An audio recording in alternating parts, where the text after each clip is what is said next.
So our today's lecture is based on the application of rocket propulsion. So for what purpose we are studying rocket propulsion, that is the main concern of today's discussion. So we have many types of application currently because of this rocket application.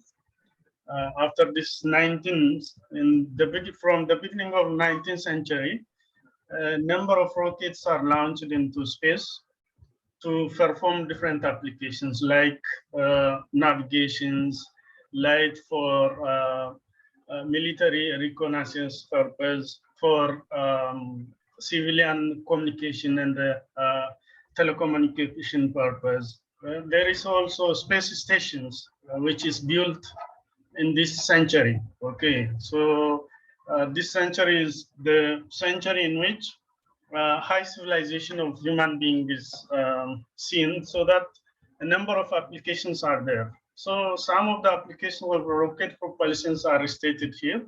So rockets are used for initially for firework, like firecrackers in the Chinese. In the old eras, they use this thing.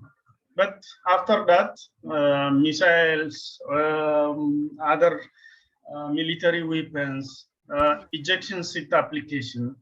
And what ejection seat we can discuss in for launch vehicle purpose, for artificial satellites, and landing human being on the space like in the moon. Okay, there are also human spacecrafts and unmanned spacecrafts. We classify them like that. And for the space exploration and for the occupying space means this many countries involved in such kind of activities in last decades. When I say ejection seat, that is for removing, detaching the ejection seats, especially in the case of aircraft, in fighter aircraft, there is an ejection seat that which is attached with the in the cockpit of the aircraft. Whenever the aircraft or the pilot encounter critical accident, then the pilot will save himself by detaching the seat from the main system or from the aircraft itself, and the pilot will separately get out from the cockpit. By doing that, he saved his life at the time of accident, actually. We have, there is artificial satellites that like the global positioning system, satellites which helps for global positioning system. There is international space stations that currently most countries are building.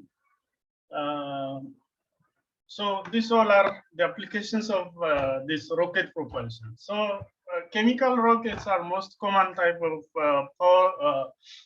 high power rockets, because we can get high energy from chemical combination. So that gives us a high exhaust gas by combustion of the fuel with some oxidizer. And in comparison of air-breathing engines, rocket engines have very specific application, like space vehicle launching or space launch vehicles. It carries space launch spacecrafts, missiles, and some miscellaneous activities. So we can see each of this topic one by one in today's discussion.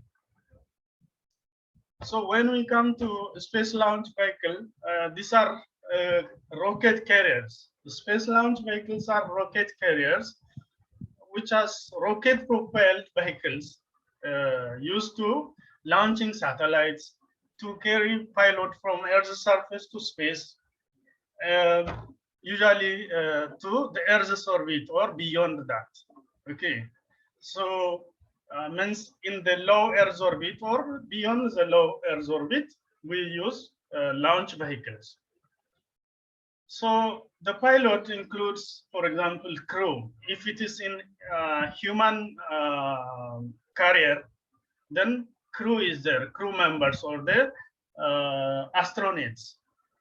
again, it also carries satellites. We call this all our payloads, okay, satellites. So for example, you know, the satellite which is launched by Chinese Long March carrier took the Ethiopian satellite, that ETSR-1. So in addition to some Chinese satellites, it carried Ethiopian satellite also. So these space launch vehicles, the pilots include that the crew or the human being on it, the satellites, small satellites for different applications, the robotic spacecraft itself, in scientific probes that we can discuss the space environment with the help of those probes. That means electronic instruments which we can use. It also contains the landers and the rovers. Okay, the best example is the Indian launch vehicle. Last year or 2 years before, India launched both landers, rovers, and the orbiters together. So within one launch vehicle, they sent this all 3 missions within one launch vehicle.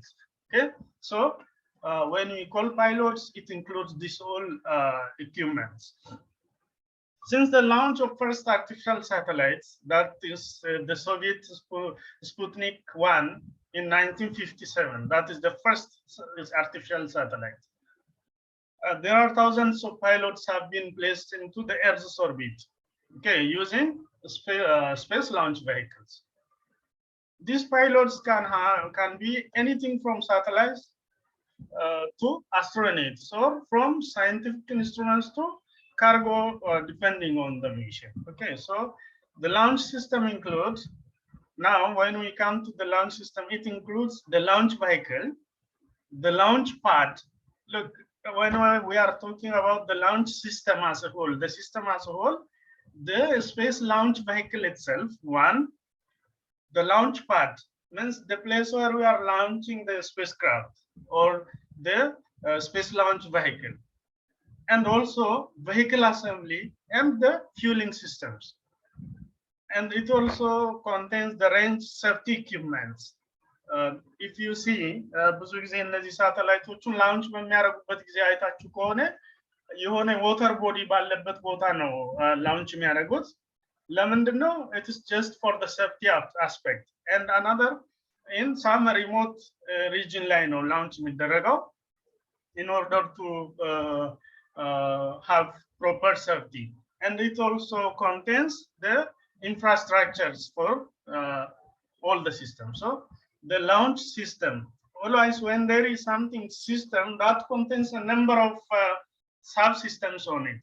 Okay, so the launch vehicle is one part of the subsystem of launch system. The launch part itself and the assembly of the vehicles, the fuel and safety aspects, all these are called launch system. So each launch vehicles are designed and developed to perform a specific mission. So, for example, the Ethiopian space satellite, which is for the terrain mapping, or what we call this, checking the rain conditions, the weather.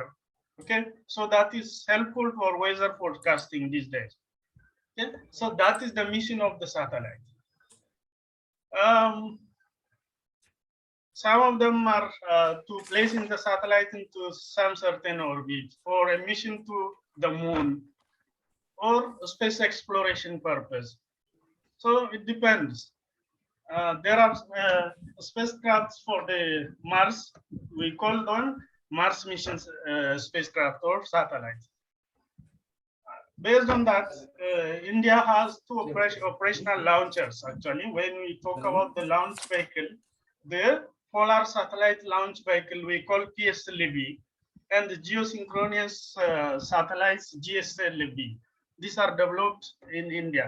Even though India joined to the space mission after some delay, but the progress in this area in India is kind of acknowledgeable, okay, when we compare with.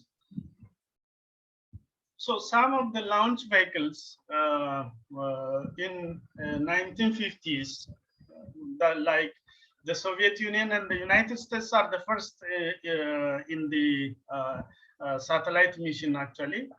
So whatever, so the launch systems during in 1950s to yet, including other countries. Actually, this Europe, China, Ukraine, other all came after even India. So this is some of the United States aircrafts like Pegasus 11, Taurus, Titan 2, Delta 2, Atlas, and so on, and the space shuttle itself. Again, when we come to the Chinese, that the one with the Ethiopian ET Smart RRS using Long March, that is the second actually. This is the second one. This ET Smart RSS is the second Ethiopian satellite, which is launched with the help of Long March 8. That is the Chinese space launch vehicle. Another example is the Indian GSLV, PSLV, like GSLV MK3 are some of the Indian launch vehicles. Space launch vehicles have several kinds of pilots. As I told you that military pilots, civilian pilots like civilian satellites, space exploration equipments, commercial and the tourist applications. So what are these things we can see? So in the case of, I already discussed the Ethiopian ETSR, so which is launched in December 2020, which is from Wichang Space Craft launch site. And one of the pilot on this rocket is the Ethiopian second satellite. It is named called ET Smart RSS. Other pilots, including the Apocalypse constellations and Zhangwan-A, which are of the Chinese satellites. So it contains many satellites on it. So when we come to this space launch vehicles, the military application space launch vehicles are used for the command and the control of satellites, for the reconnaissance applications. And when we come to the civilian launch vehicles, which are used for weather forecasting, for seismic, means this vibration condition of the surface of the earth, the geo positioning system means that global positioning system, GPS. Again, communicating this for communication purpose, those satellites are under civilian launch vehicle category. And for the space exploration, we have many types of launch vehicles. And then the commercial or tourist purpose, which are being launched in recent times, because as we know, there is an intention to build a new international space station. The current international station may not be longer work for next 10 or 20 years. It is almost now becoming decaying because of different reason. So that there is some plan to remove it from the space station and build the new one. So USA, this Germany, other countries are trying, except China. And China has also its own plan to build her own space station, international space station, so that these are for the tourist purpose. Okay, so, okay, actually, well, let me tell you what the purpose of this ET Smart RSS, which is for controlling the floods and the disaster prediction in Ethiopia. And it is in 629 kilometers above at height of orbit, and actually this is the first one. The first one is 629 kilometers orbit and having 65 kg mass. And the second one, ET Smart RSS, is for Earth observation. Both of them are for Earth observation actually. So this one is upgraded. It is 70 kg actually. So these are why I'm giving emphasis on the Ethiopian one, because you are the owner of it. So that's why. Classification of space launch. Now we have 4 classifications of the application of space propulsion or rocket propulsion, but now I'm just talking on the space launch vehicle. So when we classify them, the space launch vehicles can be classified broadly by expandable and recoverable. In general, 2 types are there. Expandable means the one which we cannot reuse it, which are designed for one-time purpose only, with the booster that usually separate their payload and disintegrate during atmospheric entry. So look, here we can see another one is a reusable launch vehicle. These reusable launch vehicles are, they sent to space, then they come back and they re-enter into the atmosphere. So such type are for reuse. So expandable means the one which we cannot reuse it, and reusable launch vehicles are simply boosters which are designed to be recovered intact and launched again. So you can see from here, there are 2 vehicles you can see, one on another. So this one will take this space vehicle to this point, and separation will take place at this point. This is the launch pad or the launch point. Look, here it is launch point. So this spacecraft carried another spacecraft and reached to some altitude. Okay, so it is out of atmosphere now. Once it performs its mission, then the spacecraft will go to its orbit, but the reusable spacecraft will be come back. So this is the point where separation will take place. So through this path, it will come. So this is the point where a re-entry or entry interface, that means atmospheric re-entry point. So it goes like this, that is gliding return, and then it is descended to back to the original place, or landing or takeoff place. Now it is landing here, but another one will go to the space like this. So propelled ascent orbit, it goes to an ascent orbit. So here pilot injection will take place. That means deploying the payload, and on orbit waiting and deorbiting around here. So and gliding re-entry. So that means after performing or after the finishing the entry, this will not come back, but this one will come back to its original place. So this is what we call reusable launch vehicles. So we have expandable launch vehicle or ELV, and reusable launch vehicle, or you can call it that RLV. Another base of classifying the space launch vehicles are by its propellant type. Some of the propellant are cryogenic, others are non-cryogenic propellants.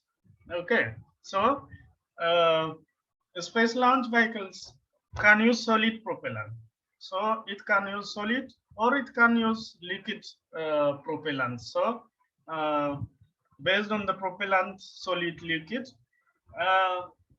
it can also use non-cryogenic or cryogenic propellants. This is the type of propellants. Okay. So in the case of geosynchronous launch vehicle of the Indian one, they use this type of propellants.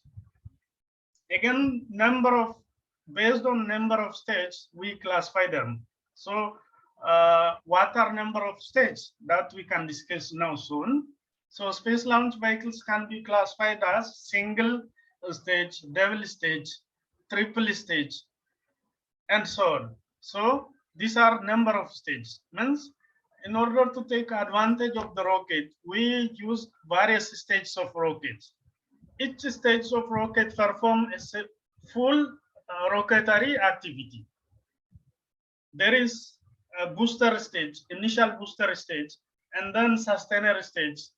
And there are a number of stages, one over another. Maybe the staging can be parallel staging or series staging or tandem staging maybe can be.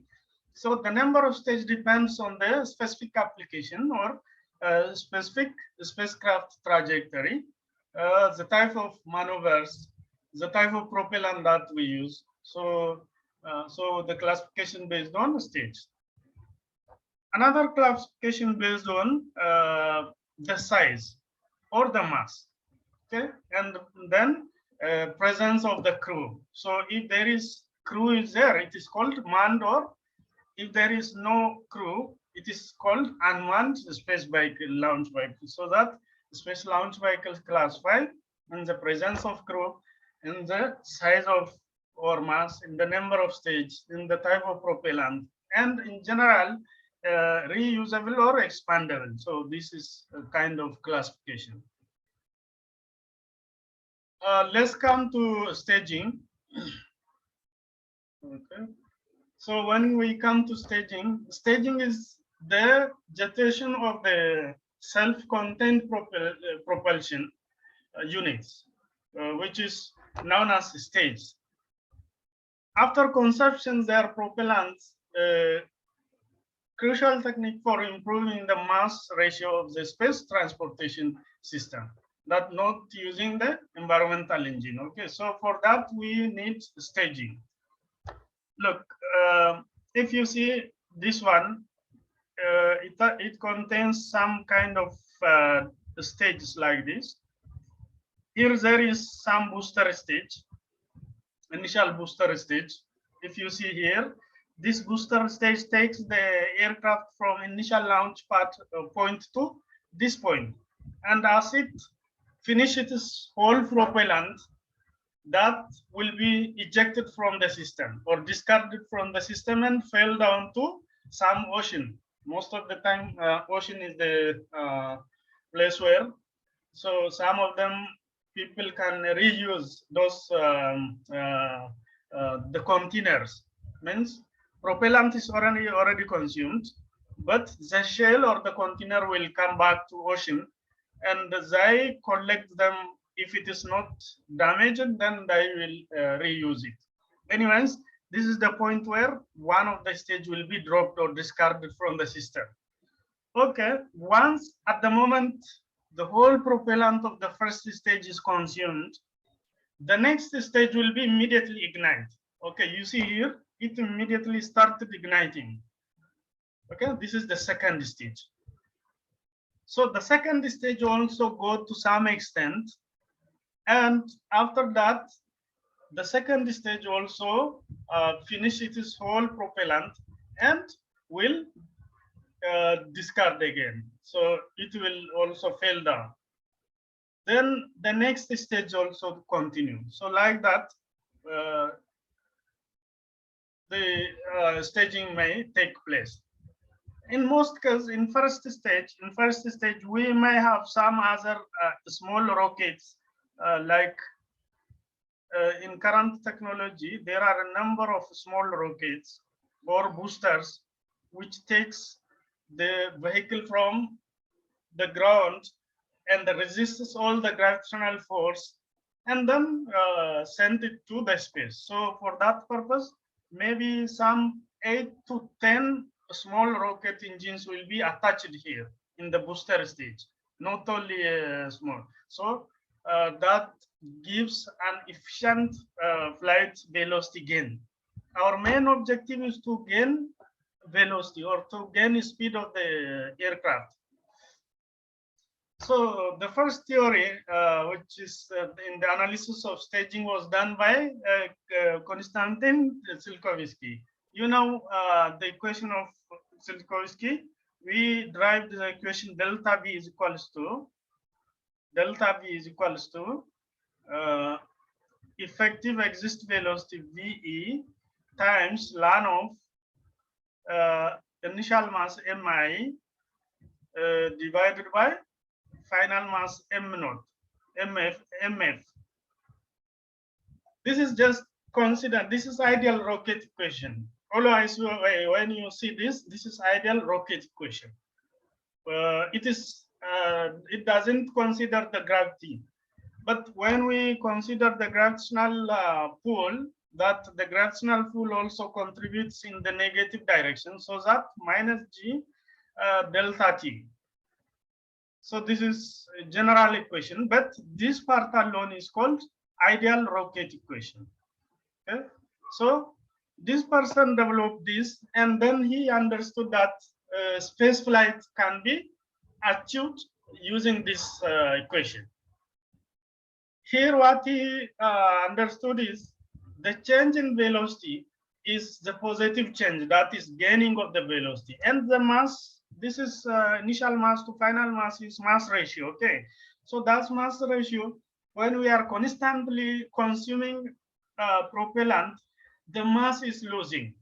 Mass is losing, velocity is gaining. Whenever we are staging it, from every stage there is a gain in velocity and a decrease in total mass of the whole rocket is there. Okay, so till to our destination, a number of stages are there that can be help in sending the rocket to appropriate orbit or appropriate position that our destination is. So to achieve high final velocity, all our aim is to achieve high final velocity. This delta V is the final velocity which we initially the escape velocity is our delta V.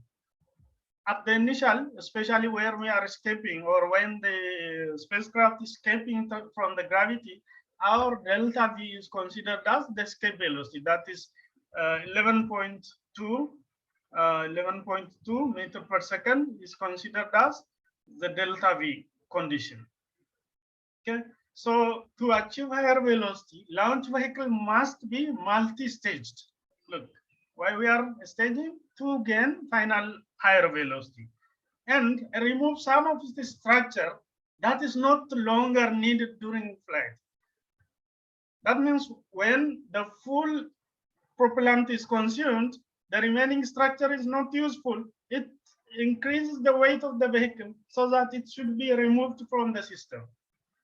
That principle is known as a staging principle. So all recent launch of spacecraft use staging technique for this purpose.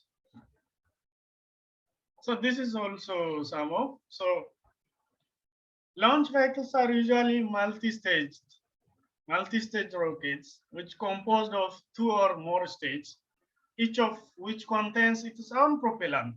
Look, every stage contains its own propellant.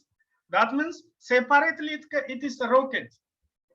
If we fire it alone, it can go. Again, it contains its own structure, separate structure, and usually fired subsequently after the lower stage is expanded.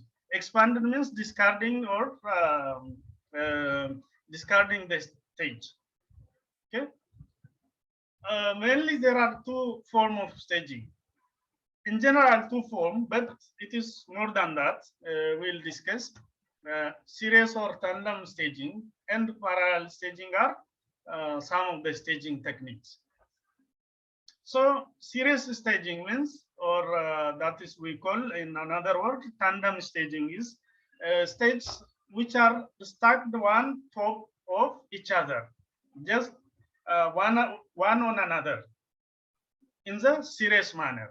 That is called series staging. In parallel staging, we put the rockets in parallel. Okay, the stages are mounted in parallel, and they burn simultaneously at the same moment. They all burn together, which gives a high efficient flight from the to escape from the Earth's atmosphere. And serial parallel staging techniques are also there, and then single stage with simple construction feature, which is also there. These are some of them. Look, this is serious staging. First stage here, second stage here, third stage here. Our pilot is always in the top of here. Okay, the pilot, the crew, all important equipments are here. In parallel staging, we have first stage, second booster stage. So this is the type of parallel staging. This is parallel staging, and this is serious staging. Serious staging is like this. Okay, and there is a combination of serious parallel. If you see here, there are parallel staging at the first booster position. ሰዓቱ ሊዘጋ ነው እንደገና እንከፍታለን ቶሎ ግቡ እሺ okay so booster stage is here 9 solid boosters are placed here and then there are parallel series staging here this is parallel and these are series so it is combination of the two okay so before it close let me close and let's start it